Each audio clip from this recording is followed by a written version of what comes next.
이날 곧 안식 후 첫날 저녁 때에 제자들이 유대인들을 두려워하여 모인 곳의 문들을 닫았더니 예수께서 오사 가운데에 서서 이르시되 너희에게 평강이 있을지어다. 이 말씀을 하시고 손과 옆구리를 보이시니 제자들이 주를 보고 기뻐하더라.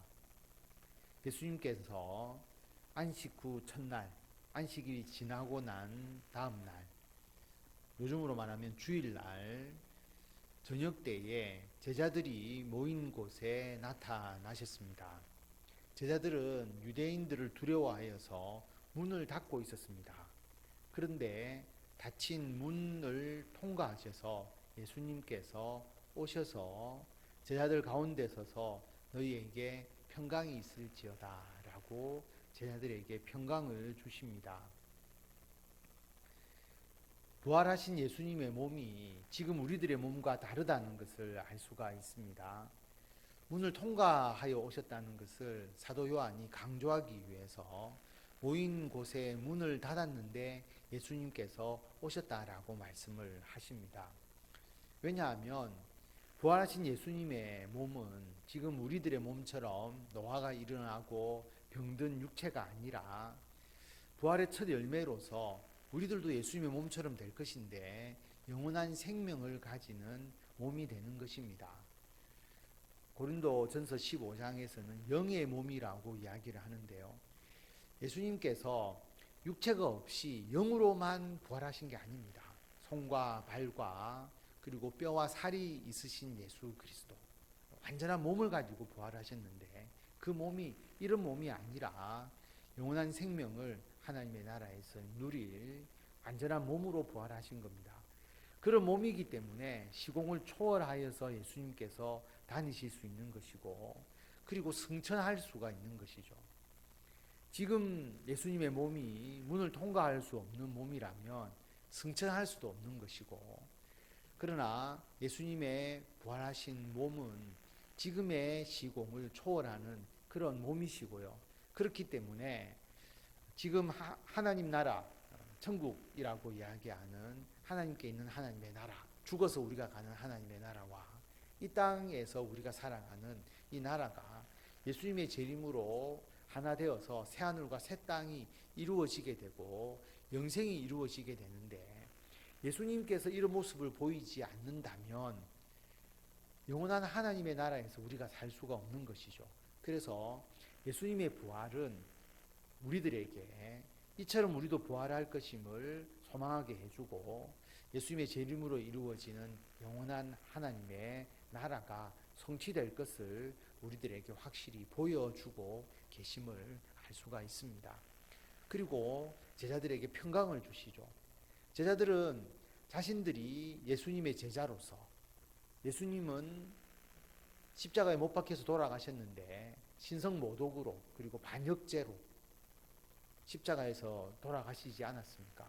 그렇기 때문에 자신들도 붙잡혀서 처형될 수 있다는 두려움 때문에 모인 곳에 문을 닫고 숨어 있었습니다. 근데 예수님께서 그 가운데 나타나셔서 그들에게 평강을 주십니다. 샬롬을 주셨죠. 두려움 없이 제자들이 예수님의 부활을 목격하고 주의 사명을 감당할 수 있도록 그들의 두려움을 없애주시기 위해서 평강을 주시고 그들에게 손과 옆구리를 보여주십니다. 손과 옆구리에 예수님의 상처가 있잖아요. 못자국과 창자국이 있습니다. 그걸 보여주시면서 분명히 자신이 예수 그리스도임을 제자들에게 확인시켜 주시는 것입니다. 물론 우리가 다시 부활하고 난 이후에 우리들의 신체의 장애가 유지되는 것은 아닙니다. 이 땅에 장애로 살아가거나 또 몸에 여러 가지 질병이나 문제가 있었는데 부활했는데 그런 상태가 지속되는 것은 사실은 의미가 없지 않습니까? 결코 그렇게 되지 않습니다. 완전한 몸으로 부활하는 거죠. 그렇다고 해서 우리 몸의 특색이라고 하는 것, 다시 말하면 나임을 나타낼 수 있는 그러한 신체적 특색이 다 사라져 버린다라고 한다면 우리 몸의 연속성이라는 것이 존재하지 않잖아요. 그래서 예수님은 손과 옆구리의 상처가 예수님을 나타내는 아주 중요한 표식이기 때문에 예수님께서 그것을 남겨두신 것이죠. 몸의 연속성을 보여주시는 겁니다. 그래서 참 부활의 신비라고 하는 게 우리의 몸을 나타낼 수 있는, 우리 자신을 나타낼 수 있는 신체적인 여러 가지 특징은 남겨 있기 때문에 우리라고 할 수 있고, 그러나 새로운 몸으로 변화되는 것이 바로 부활의 신비다라고 하는 겁니다. 예수님께서 그렇게 보여주신 것이죠. 제자들이 예수님의 손과 옆구리를 보고 예수님인 줄 알고 기뻐합니다. 21절에 보면 예수께서 또 이르시되 너희에게 평강이 있을지어다. 아버지께서 나를 보내신 것 같이 나도 너희를 보내노라. 이 말씀을 하시고 그들을 향하사 숨을 내쉬며 이르시되 성령을 받으라. 너희가 누구의 죄든지 사하면 사하여질 것이요 누구의 죄든지 그대로 두면 그대로 있으리라 하시니라. 또 평강이 있을지어다. 샬롬이라고 말씀하시는데 그 이유는 제자들을 세상에 파송하기 위해서입니다. 하나님께서 예수님을 이 세상에 보내셨죠. 그래서 십자가의 죽음, 그래서 우리의 죄를 대속하시고 부활을 통해서 우리에게 영원한 생명을 주셨습니다. 하나님이 예수님을 보내신 것처럼 예수님은 제자들을, 우리들을 세상에 보내십니다. 이 험하고 악한 세상에 보내시면서 우리들에게 평강을 주신다라고 하는 것입니다. 그리고 그들에게 성령을 받으라라고 숨을 내쉬면서 성령을 주시는데, 원래 제자들이 받는 성령의 특별한 은사는 오순절날 마가의 다락방에서 약 120명의 제자들이 성령을 받았습니다. 그래서 성령의 특별한 은사고요. 그 이전에 성령이 없느냐? 그렇지 않습니다. 성령이 늘 함께 하시죠. 오순절날 특별한 성령의 은사가 임했다면 이때의 성령은 그때까지 제자들이 믿음을 지켜야 되잖아요. 그때까지도 환난과 어려움 가운데서 성령의 특별한 은사를 사모하면서 예수님을 믿는 제자로서의 살아가야 되잖아요. 그래서 성령을 그들에게 주신 겁니다. 성령의 은사가 그때처럼 크지 않지만 그래도 성령의 은사를 주셔서 제자들이 성령 안에서 살아가도록 예수님께서 성령을 받으라라고 성령을 그들에게 다하여 주셨고요. 그리고 누구의 죄든지 사하면 사하여질 것이다. 우리가 죄사함의 권세가 있는 것처럼 오해할 수 있는데 그렇지 않습니다. 우리가 어떻게 다른 사람의 죄를 사할 수 있습니까? 이 말씀은 우리가 예수 그리스도의 복음을 전하면 그들이 예수 그리스도를 믿겠죠. 예수님을 믿고 십자가의 대속의 은혜를 믿으면 그 믿음으로 죄사함을 받고 구원을 얻습니다. 우리가 전하면 그들이 죄가 사해지는 것이고, 우리가 복음을 전하지 않으면 그들이 예수님을 믿지 않기 때문에 죄사함을 받을 수가 없는 것이죠.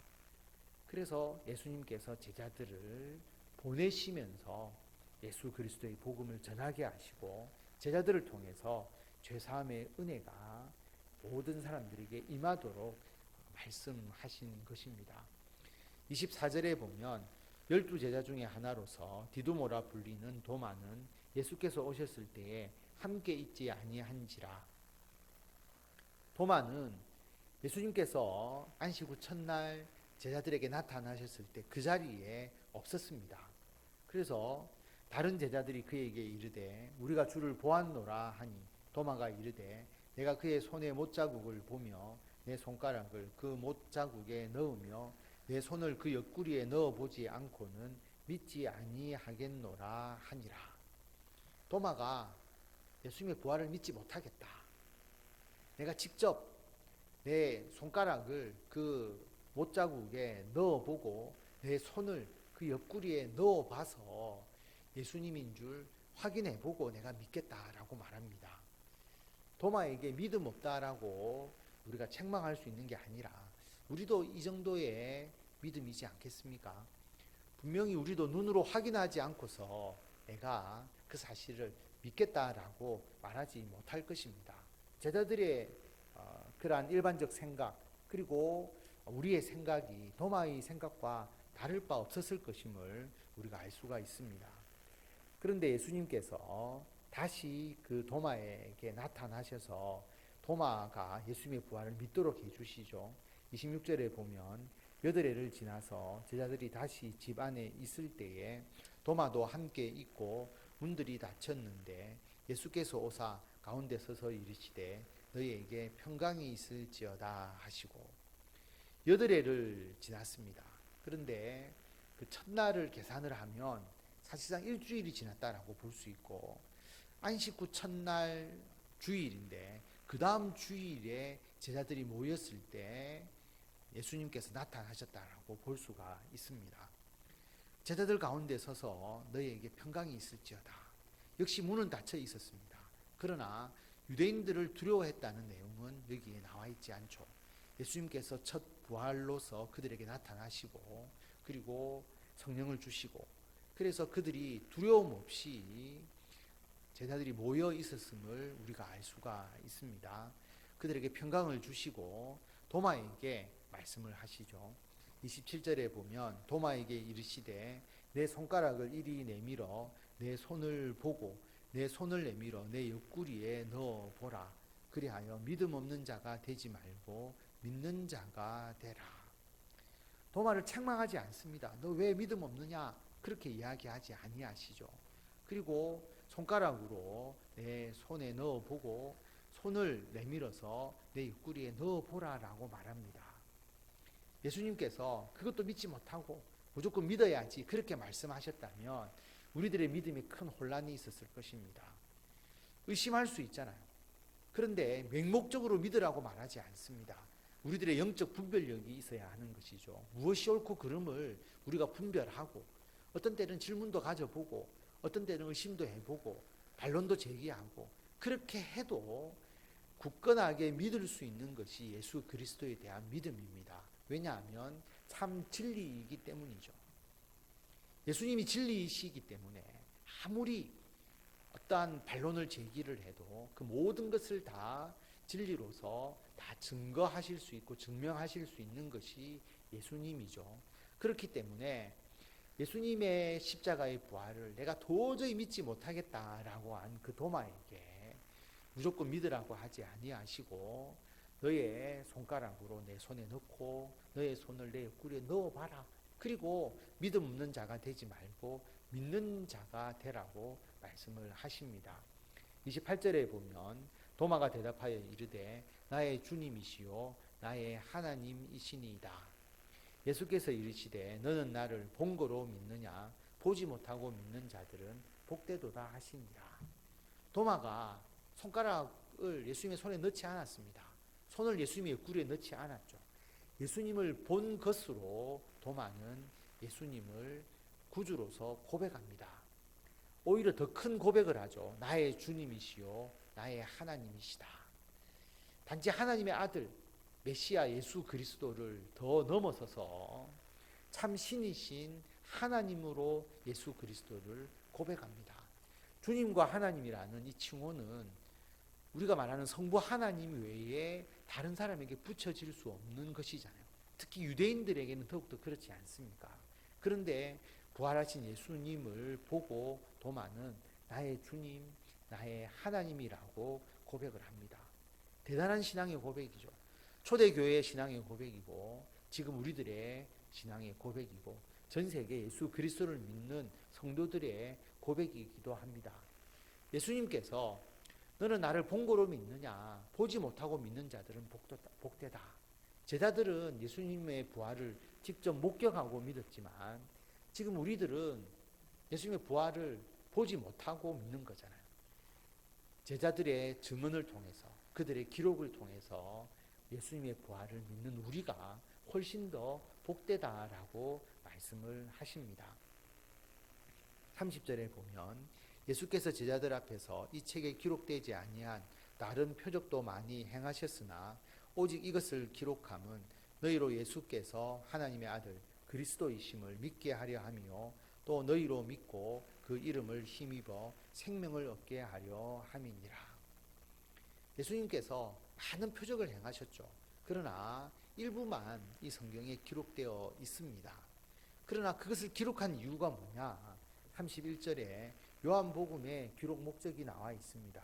예수께서 하나님의 아들 그리스도이심을 믿게 하는 것이다.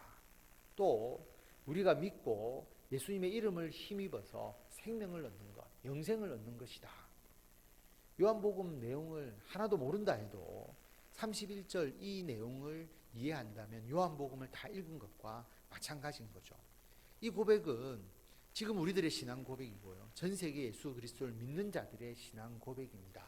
하나님의 아들 예수 그리스도, 참 신이신 예수 그리스도, 그리고 그 예수 그리스도를 믿는 믿음으로 그 이름에 힘입어서 영생을 얻는다라고 하는 이 고백이 바로 우리들의 고백이므로 이 고백으로 우리가 예수 그리스도를 영접하고 예수 그리스도를 믿고 구원을 얻을 수 있는 것입니다. 오늘 말씀을 통해서 우리가 예수 그리스도를 믿는 믿음으로 구원을 얻음을 우리가 고백할 수 있어야 하는 것이고요. 그리고 예수님의 사명을 이 땅에서 행합니다. 주님께서 우리를 세상에 파송하시죠. 그러면서 우리들에게 평강을 주십니다. 치열한 영적 전쟁이 일어나는 전쟁터지만 그 가운데서 우리는 예수 그리스도의 평강을 누리게 됩니다.